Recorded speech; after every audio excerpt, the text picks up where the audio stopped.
Hi, everyone. I am Rose Stuckey-Kirk, Verizon's Chief Corporate Social Responsibility Officer. I am so sorry that I could not be there with you today, but I am thrilled that Verizon is supporting this particular fireside chat. More than anyone, we recognize the importance of digital technology and digital inclusion to solve some of the biggest and most pressing problems that we have in society, particularly as it relates to our ability to make sure that we are giving everyone, including those with disabilities, special needs, or just special and unique ways of learning, access to education and the use of technology in that regard. The conversation that you are going to hear today is really going to inform your thinking, your opportunities, and how you should personally advocate for the types of solutions that we should be offering in this world, and the way that universities in particular should be thinking about their opportunities to educate the next generation of leaders. At Verizon, we have been doing that kind of work for more than 10 years.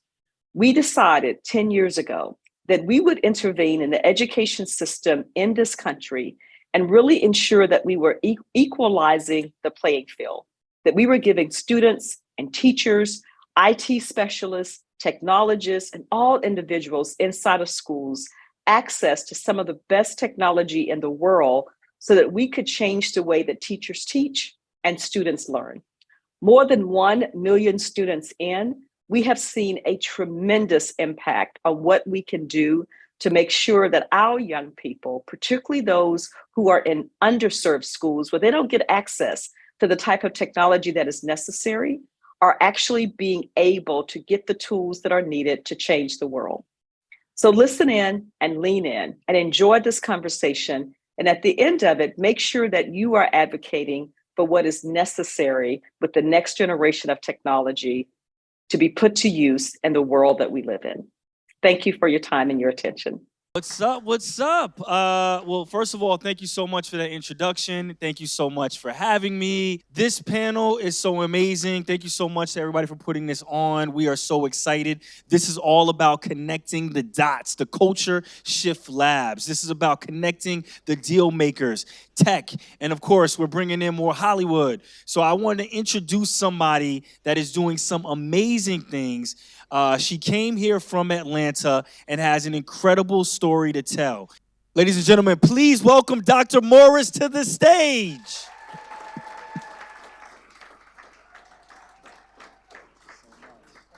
Thank you, Soror. Thank you. You're a chemist. I am. And now you have this incredible program where we're entering the metaverse with your students at Morehouse. So let's peel it all the way back. Please break down the metaverse in layman's terms for everyone. Got it. Okay, so everyone's been to Disney World. How many people's been to Disney World? Let me see, show of hands, because I'm an educator. Okay, very nice. Well, it's the world's greatest playground, but it can be monetized to help you promote your business, promote your own creativity, build your own community. So it's a shared, persistent space, a virtual world in 3D. Okay, so you can enter the metaverse in different ways. So how many people has heard of extended reality? Show of hands. Okay, how many people have heard of virtual reality? All right, so immersive virtual reality are those head-mounted displays that totally blocks out the real world and you're in your own digital simulated world, right? Okay, so you can walk around in it, you can move around in it, and you're completely immersed in this world. How many people have heard of augmented reality? Okay, do you know what it is though? How many people put filters on their Instagram stories? Okay, so you know a little bit more about augmented reality than you think. So it's when you change or modify the world around you, right? So we add additions to, or you might want to see if a chair fits in your room, right? On Amazon. So you might be buying a chair and he's like, oh, see if this chair fits in your room. And you will put it in the room and you'll look on your mobile phone and you'll see the chair show up, right? So that's augmented reality. And that's a way that you could also be in a shared persistent space doing work. And then you have mixed reality devices, which are like the upper echelon ones. But for the most part, it's a place where you can work, play, be educated, and I am still a proponent for education is the best way to actually adopt these technologies. But it is an emerging technological space, and it is really an umbrella term as well for all the alphabet soup that I just went through, right? So AR, VR, AI, IoT, all of the things, right, that we want to talk about when it comes to emerging technologies are all metaverse adjacent technologies. Got it. So we got the augmented reality, the virtual reality. They're all extended Extended reality reality. technologies. Got it. I love it. And now you've formulated all this into what you call the Metaversity, and you've been working with students at Morehouse in Atlanta. Can you tell us a little bit about how this program is set up? Absolutely. So I am the world's first Metaversity director. I love that. Yeah, come through, come through. So at Morehouse College, which has 2,200 brilliant Black young men being educated, right? The alma mater, Dr. Martin Luther King Jr., where we aim to mold the disciplined mind of men so that they can lead lives of leadership and service, right? So at this beautiful space in Atlanta, Georgia, which is my hometown too. I'm from Decatur, where it's greater. Anybody know where Decatur is? All right, one time. Okay, so in this particular space, we developed a metaversity. A metaversity is a combination of what a metaverse is and what a higher learning institution would be. So while Morehouse is a college, we're still a higher learning institution, and metaversity sounds better than meta college. Okay? So we basically teach all of our classes using immersive virtual reality headsets, the MetaQuest 2, and our students learn their full discipline. So like, I'm a chemist. I taught my advanced inorganic chemistry course first in virtual reality, so it's a senior level chemistry course. And my students took their course. When they showed up as their avatar presence, they were present in class. So the motto is not get to class, it's get your avatar to class, okay? And get there on time. Because when you show up as your avatar self, with your face-enabled avatar, because our avatars can be face-enabled, then you are present. In these classes, we ignite your visual senses, your auditory senses, as well as your kinesthetic learning senses, because muscle memory is so important to gaining skill sets that we don't know will be needed in the next generation of what the workforce looks like. The jobs haven't even been created yet, right? But we know that we need a technologically adept group of young people, and that we're gonna be highly skilled, and they're gonna be doing jobs that require automation and data science and all of these things. And so we do a combination of using all of these technologies to teach our subject, no matter if it's political science or history or journalism, it doesn't matter. You can learn in this space, and it can be a full body experience that also gives you presence with your instructor. Wow, and if I wasn't a fan enough when I was looking through her resume and I was getting the breakdown, I'm like, oh wow, this Black woman is a chemist, okay? She is a professor, but then I went through the bio, raising 5 kids along with the hubby, and then we're talking backstage, she's like, I'm raising 5 boys. I'm like, oh my goodness. So all of the 5 boys, they're all in tech, and it's been able to help them. Can you talk a little bit about the correlation between what you're doing with the Metaversity and what you're doing with your students, and how that applies to the family? Absolutely. So how many people have heard your parent, perhaps, or another adult say, get off of that game. You know you need to go read a book. Well, the game is the new book. It is the new mode of storytelling, and it is the new way that our kids are gaining skills. What we need to say is, you know what? When you're done with that PS3, I'm gonna need you to pull it apart, take it apart, look at the interior, see how it's put apart, see what the circuitry looks like. I want you to put it back together, and I want you to make it work. We need to do things. You couldn't like have told me that as a kid. All right? You'd have had a broke PS3. Listen, and children have been breaking things for a very long time. And I know that very well, okay? What's the, so 27? 27. 27 to 6. 27 to 6. 20, can we get another round of applause? I'm just sure. And so, but there's some great things happening with them, with tech. Can you talk a little bit about it and elaborate on that? So a lot of what I do is a family business. So even though I do it at Morehouse College, it is very much so a family effort. So my oldest son is an electrical engineer, but he's the UI UX designer. He designed my website and all of my logos and branding for themetaverse.com, which is Metaverse United.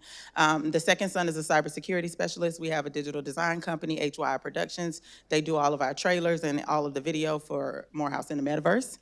And then we have my next son who just got his first D1 basketball scholarship offer today.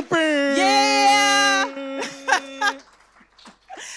So really excited, but you know, he's an athlete and he's a scholar, so he likes different types of games. He'll go play Creed in the Metaverse, but he's my beta tester.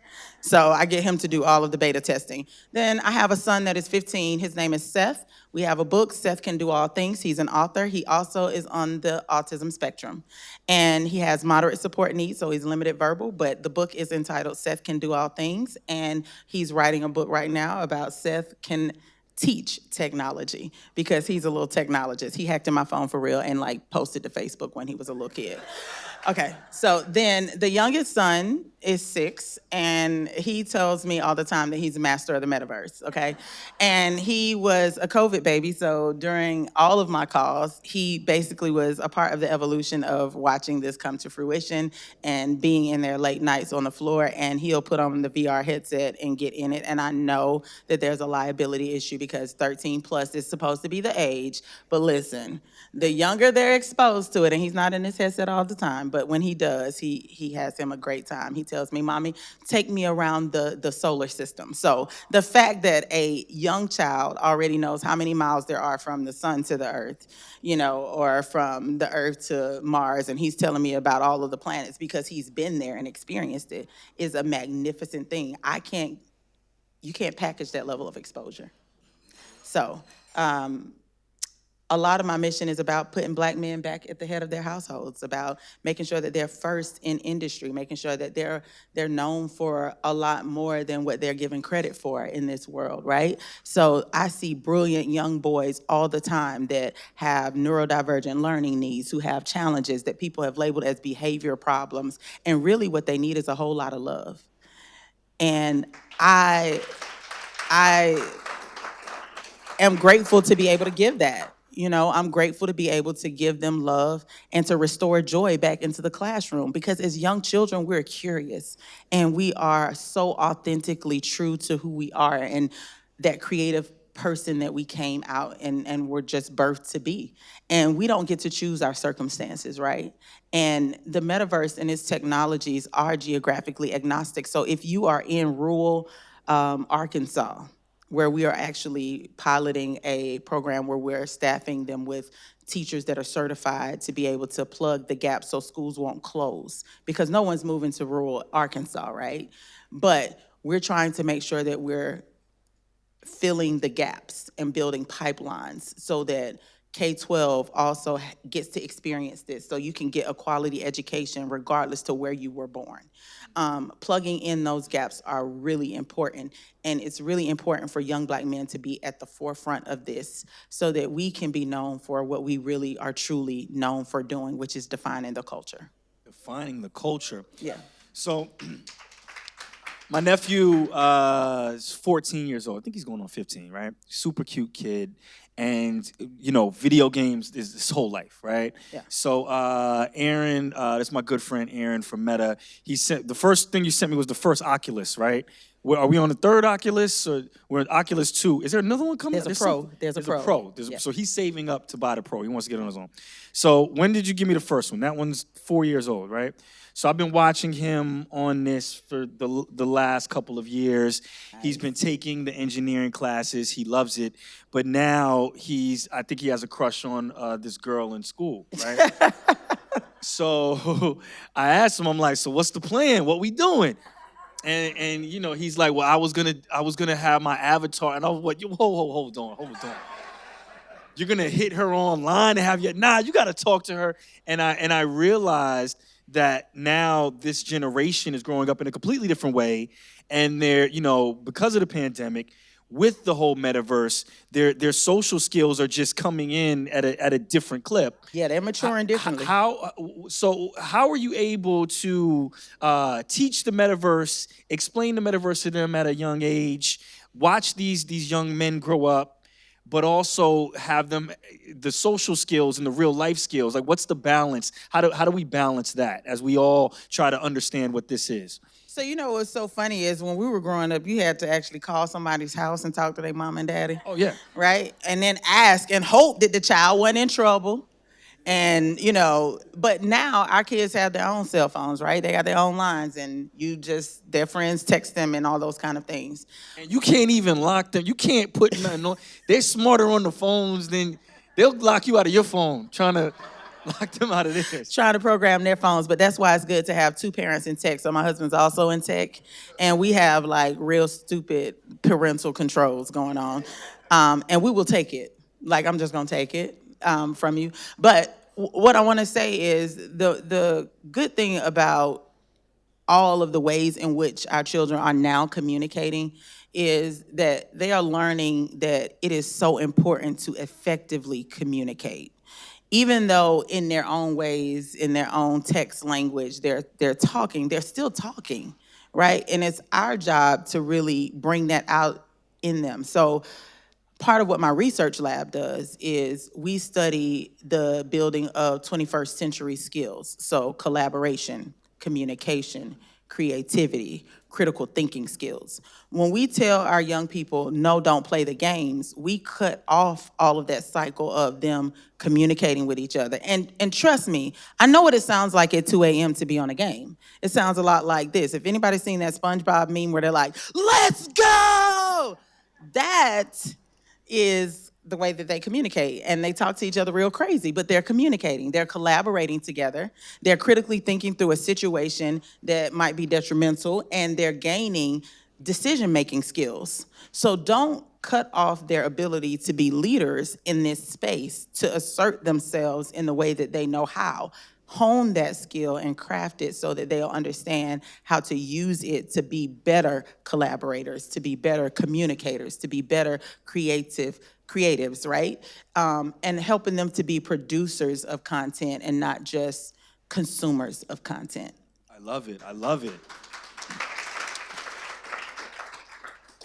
Who in this room went to an HBCU? Do we have any HBCU? Oh, a lot. Nice. Come through. CAU represent. Okay. What universities do we have here? Where?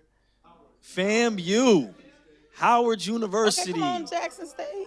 Delaware State. Yeah. Where? What Hampton, of course. USC. Kevin, I didn't know. I don't think we talked. I didn't know you went to Hampton. Kevin? Hampton and Morgan. Where else? Did I hear anyone? No Aggies in the building. Nobody from A&T? Okay, just me and Fred. So what's the state right now? What's the current state, being at a university, being in the thick of it? Give all of us, HBCU and just everybody in the room, just the update on how our HBCUs are looking in a new technological world. How are we with the metaverse? What do we need to be doing? What more money do we need to be giving back to our HBCUs? Like, how are we compared to all of our other counterparts these days? What most people don't know about HBCUs is that a lot of innovation in technology and emerging technology happens at HBCUs. A lot of businesses get started. A lot of entrepreneurial efforts are happening on these campuses. However, majority of our HBCUs are broadband deserts. We can't get a good connection in the city because we're in the city. And we're living in an era of what I call the connected student. The student that comes to school with at least 5 or more devices that are connected and streaming and pulling on our networks. So we won the T-Mobile Unconventional Innovation Award in Industry, and I put those funds back into our program to provide 5G hotspots and connectivity to our students, because I'm understanding that our students come to school with a mobile device. They come to school with game systems, TVs that are streaming, Apple Watches, tablets, laptops, all of these things pulling on the network. And we're already in a broadband desert situation, which means that we don't have great connectivity. And that is problematic because that changes the experience of anything you do in a digital environment, and that increases the digital divide. So what our schools, our HBCUs really need is help with their network infrastructures. They need to be able to upgrade to the latest and greatest technology, and a lot of them aren't able to do that because they're using the money that comes in to fund student scholarships, because a lot of the money that comes in is restricted to particular pots of money. They have to pay to keep the lights on, just in general, and we don't have large endowments. And so even in that, my plea is that the money gets to the programs that are needed. My program will fizzle out. We're all soft money, raised $1 million in the last year and a half from Unity Technologies, Meta, Qualcomm, Southern Company, T-Mobile, bootstrapping together all these tech companies. But really, it just takes one to make a difference. At Morehouse College, us being the first global metaversity, we don't even have an innovation space because we're space limited, for one, but for two, we don't have anyone to help us rebuild the spaces that we need to provide the smart campus and innovation that we need for like buildings, for security, for students to just freely be able to innovate in safe spaces, because we're in the city. We're in Southwest Atlanta. And, we're trying to make sure that we're reaching the community so that we can stop, the rash amount of crime that happens around there. But we're still in a neighborhood where right outside the gates, we have people who will never walk on the campus of Morehouse College. And that, to me, is a travesty. So we need people that are gonna come and help us build our actual physical infrastructure, to build innovation spaces and hubs for us to continue to be thought leaders in this space, and to continue to provide scholarships, because our young people don't need to be working jobs at CVS or at McDonald's. Not saying that that's not a great job, but if you are a software engineer or if you're a political science major, you need to be working on somebody's campaign, or you need to be working in somebody's tech space. You don't need to be splitting your time. We need all of you. It sounds like you definitely need some money. If only I knew some rich friends. So tell me a little bit about how this is scalable. You started this Metaversity. You're the first in class to be a Metaverse. What's the title? Metaversity. No, what's your title? You're your mom. I'm Dr. Mom. Yeah. And break down that acronym for us. Molder of minds, and now it has turned into Mother of the Metaverse. How do we scale that? How do we get that at more? How do we have that at FAMU and Hampton and more? How do we build this out? Oh, FAM's coming through. So who's from FAM? FAM's coming through. Alabama A&M, we got them. Okay, we got A&T. Okay. Yeah, we coming through. I've been, listen. Is it a curriculum that's put in place that can now expand, or is there So since we're a higher education institution, all professors have autonomy to develop their own curriculum in the way that they see fit to deliver the content, right? All in alignment with what our disciplines require, obviously. However, I do professional development with teachers, so they will practice their lessons with me. We help design and develop their curriculum. We match their student learning outcomes to what they need to do. We start and work backwards, with all of what they need to do, and they practice in front of me, and I critique them and tell them what they need to do, because I've been doing it the longest, and I've taught the most classes, and I've done it at scale. So I do that. And we started with Morehouse College. We did it for 4 semesters before another group of young institutions came on to do it. So now we have the Meta 10 institutions that started in the fall of 22. And then we have the Meta 20 that's starting this cohort, the fall of 23. And I have basically trained majority of them, along with my ed tech partners, Victory XR. And it's been a beautiful experience. We have over 100 metaversities that will be starting over the next year or two now. We're scaling. So we're scaling. few different asks, right? Let's get to number one right now. Funding. We need to get money. We need to grow the program. Yes. These students need How the much? help. We How need much? that. How much money do you need? What's the most you raised? 7? We need $8 million. No. $8 million right here, endow our program and get us to start it all over the entire United States of America and abroad.